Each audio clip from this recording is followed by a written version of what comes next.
Y'all come with me to do my own content photo shoot. Period. I'm a hairstylist, a content creator, a photographer. You name it, I got it. So first stop is the dollar store. I had to get some balloons.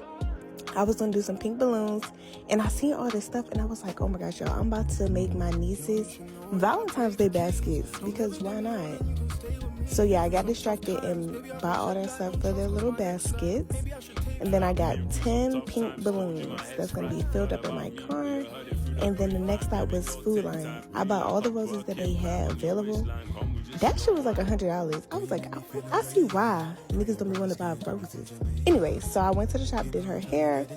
Now we is setting up, y'all. Just wait till y'all see these pictures. They're so fire. So I filled all the balloons in the car.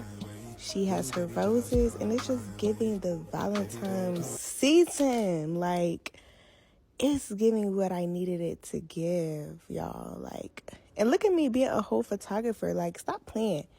Do it yourself. Do it yourself and get shit done. That's what we're doing all 2024. We're doing it ourselves, and we're getting that shit done.